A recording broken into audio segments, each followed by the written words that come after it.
Hello बच्चों, कैसे हो आप सब? आई होप आप सब बढ़िया होंगे, मस्त होंगे, बिंदास होंगे। सो दोस्तों, आज हम समझने वाले हैं सब्जेक्ट कि सब्जेक्ट क्या होता है और ऑब्जेक्ट क्या होता है। और इससे पहले मैं आशा कर रहा हूं कि दोस्तों आपने वर्ब वाली वीडियो देख ली होगी। टोटल हमने वर्ब की थी 150 वर्ब, और एक दिन में अगर आपने 25 वर्ब भी की होगी तो आप 6-7 दिनों के अंदर वो कंप्लीट कर लोगे। और सबसे इंपॉर्टेंट वर्ब है वो आप सबसे पहले आप याद कर लो, उसके बाद में आप ये वीडियो देखना, तब आपके काम की होगी। और अगर कोई मेरा दोस्त या कोई भाई नई वीडियो को देख रहा है, भाई बहन कोई इस वीडियो को डायरेक्टली देख रहा है, तो मैं उसको बता देना चाहता हूँ कि ये हमने एक पूरी सीरीज तैयार कर रही है, जिसके अंदर अगर कोई बच्चा कंफ्यूज है, इंग्लिश सीखना चाहता है कि वो स्टार्ट कहाँ से करें, और बिल्कुल ही नहीं पता है उसको सब्जेक्ट क्या होता है, ऑब्जेक्ट क्या होता है, वर्ब क्या होता है, तो आप इस पूरी सीरीज को देख सकते हैं। इसके अंदर आपको आइडिया मिल जाएगा और 10-20% आप नॉलेज गेन कर लोगे।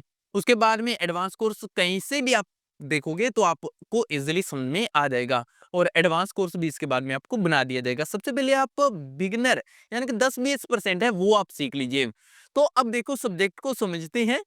तो सब्जेक्ट देखो, सब्जेक्ट क्या होता है? सब्जेक्ट होता है कोई काम करने वाला।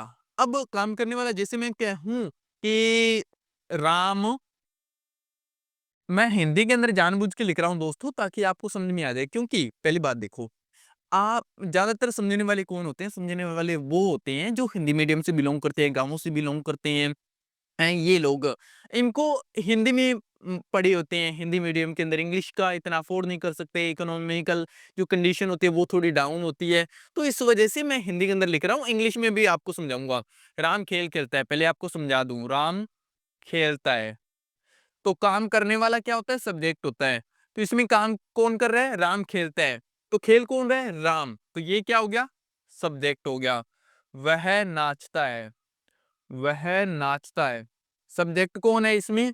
नाच कौन रहा है? वह। तो वह क्या हो गया? सब्जेक्ट हो गया। ठीक है। वे झगड़ते हैं, वे झगड़ते हैं। झगड़ कौन रहा है? वे। तो काम किसके द्वारा हो रहा है? वे के द्वारा हो रहा है। सब्जेक्ट ये हो गया। वे। आगे, यह एक बॉल है, यह एक बॉल है। बॉल कौन है? यह है। तो सब्जेक्ट कौन हुआ? यह हुआ। ठीक है। तो यानी कि जिसके द्वारा काम होता है वो ही क्या होता है? सब्जेक्ट होता है। आई होप आप सब्जेक्ट समझ गए होंगे। इसी को इंग्लिश में लिखना हो तो लिख दो कि राम, राम प्लेज। राम खेलता है, राम प्लेज। वह नाचता है, ही डांस, ही डांसेस। ठीक है। आगे, वे झगड़ते हैं, दे क्वारल। QUARREL। ठीक है। क्वारल, दे क्वारल। यह एक बॉल है, this is a ball, this is a ball. Writing आपको एक बार समझना नहीं है, क्योंकि जब समझाने का टाइम आएगा तब मैं आपको अच्छी लिख दूंगा। और अभी आप समझ लीजिए क्वारल की मीनिंग। देखो आप दोबारा लिख लो, QUARREL, क्वारल। ठीक है, जगरना। तो अब इसके अंदर देखो सब्जेक्ट क्या हो गया? राम सब्जेक्ट हो गया, ही सब्जेक्ट हो गया, दे सब्जेक्ट हो गया, और दिस जिसके द्वारा काम होता है वो क्या होते हैं? सब्जेक्ट होते हैं। तो आपको पूरा एक चार्ट मिलेगा, चार्ट के अंदर आप समझ जाओगे, लेकिन पहले आप ऐसे समझ समझ लो। तो सब्जेक्ट आई होप आपको समझ में आ गया होगा। इसके बाद में हम समझते हैं कि ऑब्जेक्ट क्या होता है। इसके बाद में सबसे पहले अपने वर्ब समझ लेते हैं कि इसमें वर्ब क्या होती है। वैसे तो आपने वर्ब याद कर ली है, लेकिन फिर भी मैं एक बार और आपको बता देता हूं कि वर्ब क्या होती है। देखो, वर्ब वो होती है जिसके द्वारा अपने कोई क्रिया करते हैं। जैसे क्रिया, मैं लिख रहा हूं तो लिखने की क्रिया है, हंसना एक क्रिया है, रोना एक क्रिया है, खाना पीना, नाचना गाना, धोना, उठना बैठना, ये सारी क्या क्रिया है जिसमें हम क्रिया करते हैं। और वो उसी को अपने वर्ब कह देते हैं। जैसे राम क्या कर रहा है? राम खेल रहा है। तो खेलने क्या है? क्रिया है, तो ये वर्ब हो गई। फिर वह नाचता है, तो नाचना क्या है? क्रिया है, तो ये वर्ब हो गई। फिर वे झगड़ते हैं, तो झगड़ना क्या है? वर्ब। ठीक है। तो इसमें क्रिया नहीं है। दिस इज ए बॉल, तो इसमें कोई क्रिया नहीं है। तो आप समझ गए होंगे कि सब्जेक्ट क्या होते हैं, वर्ब क्या होते हैं। अब आगे देखो ऑब्जेक्ट। ऑब्जेक्ट समझ लेते हैं कि ऑब्जेक्ट क्या होता है। ऑब्जेक्ट, ऑब्जेक्ट देखो, सब्जेक्ट वर्ब के अलावा जो इंफॉर्मेशन बचती है वो ऑब्जेक्ट ही कहलाती है, ऑब्जेक्ट के अंदर ही आती है। मैं सिंपल सी भाषा के अंदर समझा रहा हूँ, ज्यादा कॉम्प्लिकेटेड नहीं बना रहा हूँ। ऐसा नहीं कह रहा हूँ कि कर्ता कर्म वो वाला नहीं समझा रहा हूँ, ठीक है, इसमें कंफ्यूज हो जाओगे। बस इतना से समझ लो कि सब्जेक्ट वर्ब के अलावा जितना भी मटेरियल बचे लास्ट के अंदर वो सारा क्या है, वो ऑब्जेक्ट के अंदर जाएगा। अब देखो जैसे मैं कहूं कि राम राम स्कूल में खेलता है, खेलता है। तो इसमें देखो सबसे पहले सब्जेक्ट क्या हुआ, राम हुआ, ठीक है। उसके बाद में ऑब्जेक्ट क्या, वर्ब क्या हुई, वर्ब हो गई खेलता। ये आपको दो चीजें आपको पता है। अब बाकी इंफॉर्मेशन बची है वो क्या है, ऑब्जेक्ट है। तो बाकी में क्या आ गया, जैसे स्कूल हो गया, ठीक है, तो स्कूल क्या हो गया, ऑब्जेक्ट के अंदर चला गया। तो आई होप आपको समझ में आ गया होगा। इंग्लिश में बना देते हैं, Ram pledge cricket in the school. तो ये आपका सेंटेंस बन गया। यानी कि जो भी एक्स्ट्रा इंफॉर्मेशन बची वो क्या हो जाती है, वो ऑब्जेक्ट होती है। वह नाचता है, अब मैं कहूं वह पार्टी में नाचता है, वह पार्टी में नाचता है। तो यहां पर वह, अब देखो, ही ही डांसेज इन द पार्टी। पहले इसमें हिंदी वाले में आप ढूंढ लो, अगर आपको ज्यादा कंफ्यूजन नहीं होना है तो हिंदी वाले में ढूंढ लो। सब्जेक्ट क्या है, सब्जेक्ट आपको पता है कि वह है। उसके बाद में नाचना क्या है, वर्ब है। एक्स्ट्रा इन्फॉर्मेशन क्या बची है, पार्टी बची है। पार्टी क्या हो गया, ऑब्जेक्ट हो गया। तो यानी कि जो काम करने वाला होता है वो होता है सब्जेक्ट। तो नाच कौन रहा है, वह नाच रहा है, तो सब्जेक्ट हो गया। फिर क्रिया, ये नाचना हो गया। और पार्टी, तो अब इसके अंदर ढूंढ लो, सब्जेक्ट ये ही हो गया, नासिस वर्ब हो गई, और उसके बाद में ये पार्टी ऑब्जेक्ट हो गई। तो आई होप आपको सब्जेक्ट वर्ब और ऑब्जेक्ट के बारे में आइडिया लग चुका होगा कि सब्जेक्ट क्या होता है, ऑब्जेक्ट क्या होता है, और वर्ब क्या होती है। आपको सिर्फ और सिर्फ एक सब्जेक्ट को समझना है और वर्ब को समझना है। दो चीजें समझ लीजिए, ऑब्जेक्ट ऑटोमेटिकली अपने आप समझ में आ जाएगा। क्योंकि जो काम करने वाला होता है वो सब्जेक्ट होता है, और कुछ भी अपनी क्रिया करते हैं वो वर्ब होती है। और उसके बाद में जो भी एक्स्ट्रा इंफॉर्मेशन बचेगी वो सारी ऑब्जेक्ट होगी। अभी मैं आपको एक चार्ट बनाकर देने जा रहा हूं, जिसको आपको याद करना है। अगर वो याद कर लोगे तो आपको कोई भी किसी प्रकार का डाउट नहीं रहेगा।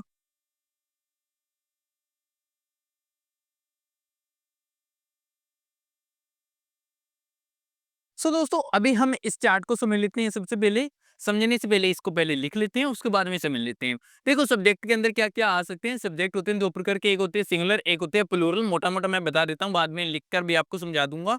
सिंगुलर यानी कि सिंगुलर का मतलब जो सिंगर रहते हैं, छड़े होते हैं, जिनकी शादी वगैरह नहीं होती, जो अकेले ही होते हैं, तो इनको कहते हैं सिंगुलर। सिंगुलर में क्या आता है, लड़का आ सकता है, लड़की आ सकती है। लड़के के लिए ही आ जाएगा, लड़की के लिए शी आ जाएगा, और किसी जानवर के लिए इट आ जाएगा। तो अपने लिख देते हैं पहले। जैसे लड़का है तो लड़का के लिए ही, लड़की के लिए शी, और कोई जानवर के लिए इट। तो ये भाई होते हैं सिंगुलर सब्जेक्ट, ठीक है। तो इसके अंदर यहाँ पर किसी का नेम भी तो हो सकता है ना, राम श्याम, वो भी तो अकेला ही है, किसी का नाम भी आ सकता है, ठीक है। तो इसके बाद में दिस और देट दो और ऐड कर लो यहाँ पर, दिस और देट, ठीक है। ये एक बार आपको इनको ध्यान नहीं देना है, दिस और दैट दो आप ध्यान मत देना, बाकी के ऊपर ध्यान रखना, ठीक है।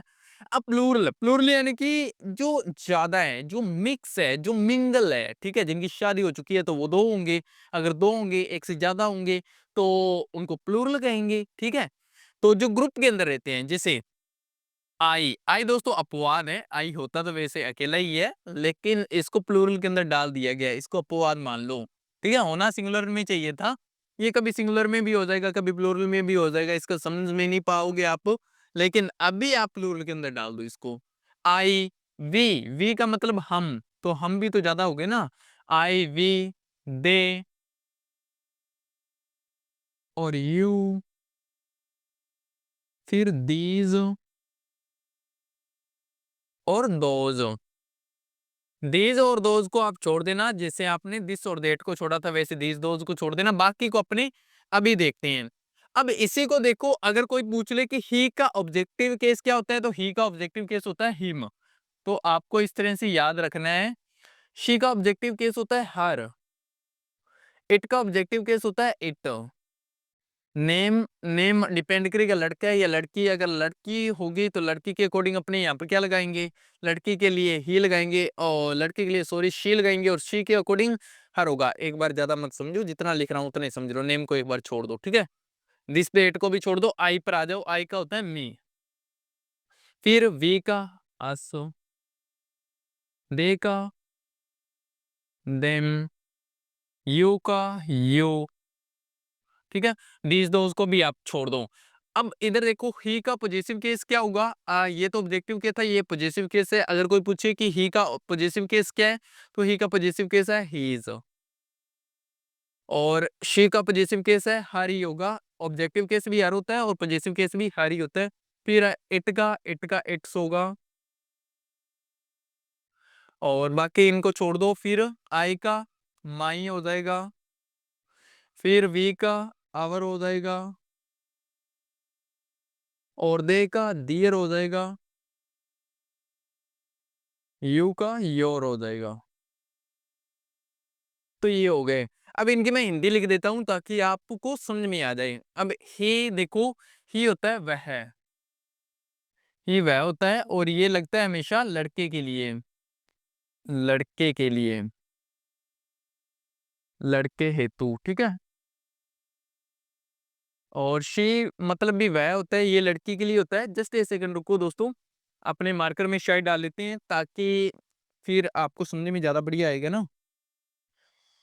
ये फीका चलने लग जाता है, तो इसके अंदर शाही अपने डाल देते हैं, जिससे आपको पूरा क्लियर समझ में आएगा। लो शायद डल गई है। अभी अपने आगे देख लेते हैं। तो देखो शी भी वह होता है, लेकिन ये वह लगता है लड़की के लिए, वह लड़की हेतु। इसके बाद में इट का मतलब होता है यह, और ये मेनली मैं जानवर लिख रहा हूँ जानवर हेतु। वैसे ये कईयों के आगे लगता है, लेकिन आप अभी के लिए इतने याद रखो कि जानवरों के आगे लगता है, ठीक है। लड़का लड़की और जानवर, जानवर भी तो कैटेगरी में आते हैं, उनको क्यों छोड़ रहे हो, ठीक है। नॉन लिविंग थिंग्स जो इतनी भी होती है ना, उनके आगे लगता है इट। अब आगे इधर देखो, नेम किसी का भी हो सकता है, लड़का या लड़की, वो आपको पता ही है। दिस का मतलब यह होता है, जैसे यह एक बॉल है, यह एक मेज है, यह एक कुर्सी है। दैट का मतलब वह होता है। आई का मतलब मैं होता हूँ, मैं या मैंने। फिर वी का हम, और इधर दे का मतलब वे, यू का मतलब तुम, और दीज का मतलब ये, और दोज का मतलब वो। तो ये हो गए इनकी हिंदी। अब इधर देख लेते हैं हिम। हिम वह, हिम मतलब उसे, हर मतलब उसे, इट मतलब इससे, मी मतलब मुझे, अस मतलब हमें, और इसके अलावा देम मतलब उन्हें, यू मतलब तुम्हें। और इधर अपने देख लेते हैं हीज मतलब उसका, फिर उसका या उसकी लगा लेना, क्योंकि उसका घर, उसकी लगा लो, लड़की है तो उसकी लगा लो, ठीक है। दोनों ही लग सकता है, उसका उसकी। तो इसके अकॉर्डिंग उसकी लगा लो, उसका उसकी। इट्स मतलब इसका, माई मतलब मेरा, हमारा, उनका, और तुम्हारा। तो ये दोस्तों अपने चार्ट है, इसको आपको अच्छी तरह से याद करने हैं। अब देखो इनको याद करने का सिंपल सी बात है। अगर कोई पूछे कि सब्जेक्ट में क्या क्या आते हैं, सब्जेक्ट में दो आते हैं, सिंगुलर और प्लूरल। तो सिंगुलर में ही शी इट नेम, चार चीजें आ जाती है। देखो या तो लड़की होगी या लड़का होगा या कोई जानवर होगा।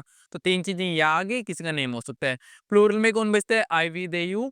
तो ये सब आ गए प्लूरल में, ठीक है? तो ये आ गए अपने सिंगुलर और प्लूरल वाले, तो आप इनको याद कर लोगे। इसके बाद में अगर कोई पूछ ले कि ही का ऑब्जेक्टिव केस क्या होता है, तो ऑब्जेक्टिव केस आप बता देना कि उसे हिम होता है, और शी का ऑब्जेक्टिव केस हर होता है, और इट का इट होता है। और ही का पॉजेसिव केस अगर पूछ ले तो हीज होता है। पॉजेसिव का मतलब क्या होता है? जिससे अपने कहते हैं ना कि मेरे पापा का नाम मोहन है, तो मेरे पापा का नाम आपका नाम थोड़ी है, मेरे पापा का नाम, तो यानी कि मेरे। तो आई ढूंढो, आई का पॉजेसिव क्या होता है? ये रहा। अपने लगाती है ना कि my father name is Mohan, तो ये रहा माई, तो मेरा, ठीक है?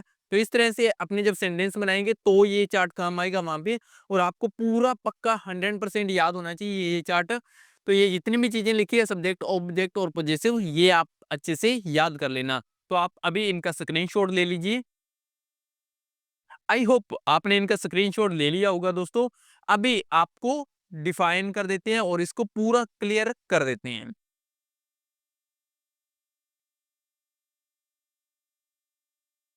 सो दोस्तों, अभी आपने वो चार्ट याद कर लिया होगा, और वो चार्ट करने के बाद, याद करने के बाद में मैं थोड़ा सा आपको क्लियरिफाई अच्छे से कर देता हूं ताकि आपको समझ में आ जाए। मैंने अभी आपको समझाया था कि सिंगुलर सब्जेक्ट, सिंगुलर सब्जेक्ट, और एक मैंने नाम लिया था प्लूरल सब्जेक्ट।